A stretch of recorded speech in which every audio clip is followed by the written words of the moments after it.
నమస్తే, welcome to స్టావే TV. This is Balakrishna. ముందుగా ప్రేక్షకులకి సంక్రాంతి శుభాకాంక్షలు. ఇప్పుడు బులెటిన్లో హెడ్లైన్స్ చూద్దాం. ఢిల్లీ పర్యటనలో బిజీగా ఉన్న సీఎం రేవంత్. కాంగ్రెస్ ప్రధాన కార్యదర్శి కేసు వేణుగోపాల్తో భేటీ. సంక్రాంతి సందర్భంగా పలు వాహనాల తనిఖీలు, 15 ప్రైవేట్ బస్సులపై కేసులు. మహారాష్ట్రలో భారీ అగ్ని ప్రమాదం. సంక్రాంతి పండుగ సందర్భంగా ప్రయాణికుల రద్దీ, కమాండ్ కంట్రోల్ నుంచి ఆర్టీసీ అధికారుల పరిశీలన. సిఐడి కార్యాలయానికి విచారణకు వచ్చిన చంద్రబాబు. ఏపీకి పవన్ సీఎం కావాలి, హరిరామ్ జోగయ్య కామెంట్స్. కిటకిటలాడుతున్న బస్టాండ్లు, రైల్వే స్టేషన్లు, పట్టణం నుంచి పల్లెకు ప్రయాణమైన ప్రజలు. మహిళలకి ఉచిత బస్ ప్రయాణంపై హరీష్ రావు సంచలన వ్యాఖ్యలు. నేపాల్లో ఘోర బస్సు ప్రమాదం, 12 మంది దుర్మరణం. అయోధ్య రామ మందిరం ప్రారంభోత్సవానికి క్రికెటర్ సచిన్ ఆహ్వానించిన ట్రస్ట్ సభ్యులు.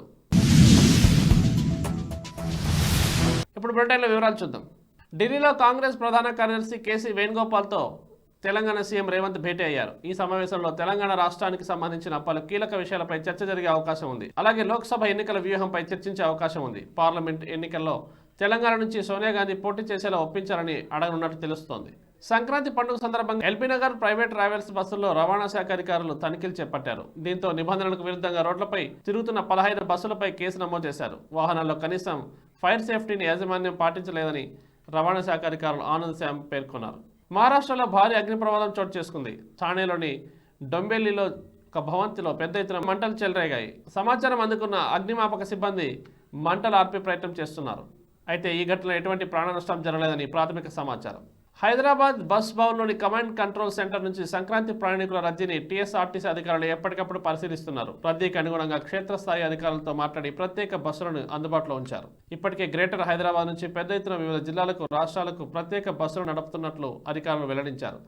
ప్రజలు సద్వినియోగం చేసుకోవాలని వాళ్ళు కోరారు.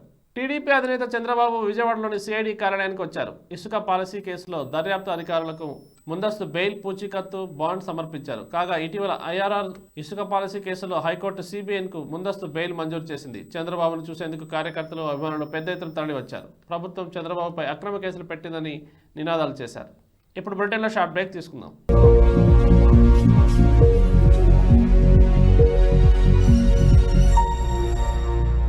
శ్రీ కనకదుర్గ జ్యోతిష్యాలయం గురుజీ లక్ష్మణ్ రాజు గారు. మీకు ఎలాంటి సమస్య ఉన్నా దానికి ఖచ్చితమైన పరిష్కారాన్ని చూపించే గురువు లక్ష్మణ్ రాజు గారు. వ్యవసాయం, వ్యాపారము, చదువు, ఉద్యోగం, పెళ్లి, పుత్ర సంతానం, ప్రేమ సమస్యలు, జ్ఞాపక శక్తి, కుటుంబ సమస్యలు, ఆరోగ్య సమస్యలు, ఇలాంటివి ఎన్ని సమస్యలున్నా ఇట్టే పరిష్కారం లభిస్తుంది. విదేశీ ప్రయాణము, ప్రమోషన్, ట్రాన్స్ఫర్, లాభ నష్టాలు, భార్యాభర్తల మధ్య కలహాలు, కన్ను దృష్టి, నిమ్మకాయ దృష్టి లాంటి బాధలు తొలగుతాయి.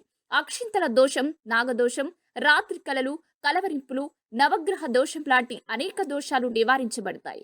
ఆరోగ్య శాంతి, లక్ష్మీ శాంతిని కోల్పోవడం, పిల్లల చదువులు, పిల్లల ఆరోగ్యాలు, కోర్టు సమస్యలు, ఎటువంటి సమస్యకైనా ఫోన్ ద్వారా జ్యోతిష్యం చెప్పి 100% శాశ్వత పరిష్కారం చూపిస్తారు. గురుజీ లక్ష్మణ్ రాజు గారు. గురువు గారి మొబైల్ నెంబర్ 9177944133 9440001022. గురుగారి address new Nagole, Bharat petrol bunk పక్కన, నిస్సాన్ షోరూమ్ ఎదురుగా, యూనియన్ బ్యాంక్ పైన, హైదరాబాద్.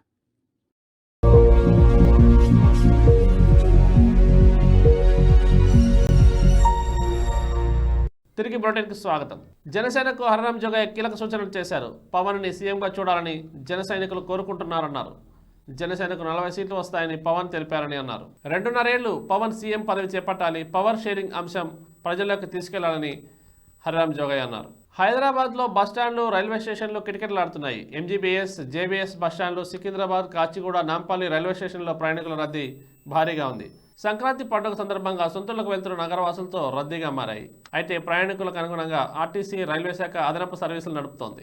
ఆటో డ్రైవర్లను కాంగ్రెస్ రోడ్డున పడేసిందని మాజీ మంత్రి హరీష్ రావు విమర్శించారు. ఉచిత బస్సు మంచి కార్యక్రమమే, కానీ మారుమూల గ్రామాలకు బస్సు సర్వీసులు పెంచాలని ఆయన డిమాండ్ చేశారు. ఒకరికి మంచి చేసి మరొకరు ఉసురు పోసుకోవడం సరికాదని మండిపడ్డారు. నేపాల్లో జరిగిన బస్సు ప్రమాదంలో 12 మంది మరణించారు. నేపాల్ గంజ్ నుంచి కాఠ్మాండుకు వెళ్తున్న ప్యాసింజర్ బస్సు అదుపు తప్పి రాఫీ నదిలోకి దూసుకెళ్లింది. దీంతో 12 మంది మరణించారు. మరో 22 మందికి తీవ్ర గాయాలయ్యాయి. ప్రాణాలు కోల్పోయిన వారిలో 2 భారతీయులు ఉన్నారు. మృతదేహాలను పోస్ట్ మార్టం నిమిత్తం లామాహి ఆసుపత్రికి తరలించినట్టు బాలుబంగ్ ఏరియా చీఫ్ ఇన్స్పెక్టర్ వెల్లడించారు. అయోధ్య రామమందిర ప్రారంభోత్సవ కార్యక్రమానికి రావాలని మాజీ క్రికెటర్ సచిన్ టెండూల్కర్కు ఆహ్వానం అందింది. ఈ నెల 22న జరిగే విగ్రహ ప్రతిష్ఠ కార్యక్రమంలో పాల్గొనాలని రామమందిర ట్రస్ట్ ప్రతినిధి ఆయన కోరారు. ఇప్పటికే బాలీవుడ్ స్టార్లు అమితాబ్ బచ్చన్, రణబీర్ కపూర్ దంపతులు, రాజ్ కుమార్ ఇరానీ, రోహిత్ శెట్టి వంటి స్టార్లకు ఆహ్వానాలు అందాయి. ఇప్పుడు బ్రిటన్ హెడ్లైన్స్ మరోసారి చూద్దాం. ఢిల్లీ పర్యటనలో బిజీగా ఉన్న సీఎం రేవంత్. కాంగ్రెస్ ప్రధాన కార్యదర్శి కేసు వేణుగోపాల్తో భేటీ. సంక్రాంతి సందర్భంగా పలు వాహనాల తనిఖీలు. 15 ప్రైవేట్ బస్సులపై కేసులు. మహారాష్ట్రలో భారీ అగ్ని ప్రమాదం. సంక్రాంతి పండుగ సందర్భంగా ప్రయాణికుల రద్దీ. కమాండ్ కంట్రోల్ నుంచి ఆర్టీసీ అధికారుల పరిశీలన. సిఐడి కార్యాలయానికి విచారణకు వచ్చిన చంద్రబాబు. ఏపీకి పవన్ సీఎం కావాలి, హరిరామ్ జోగాయ్ కామెంట్స్. కిటకిటలాడుతున్న బస్టాండ్లు, రైల్వే స్టేషన్లు. పట్టణం నుంచి పల్లెకు ప్రయాణమైన ప్రజలు. మహిళలకి ఉచిత బస్ ప్రయాణంపై హరీష్ రావు సంచలన వ్యాఖ్యలు. నేపాల్లో ఘోర బస్సు ప్రమాదం, 12 మంది దుర్మరణం. అయోధ్య రామ మందిరం ప్రారంభోత్సవానికి క్రికెటర్ సచిన్ ఆహ్వానించిన ట్రస్ట్ సభ్యులు. ఇవి వాటి బులెటిన్స్. కీప్ వాచింగ్ శ్రావ్య టీవీ. మరోసారి ప్రేక్షకులకి సంక్రాంతి శుభాకాంక్షలు.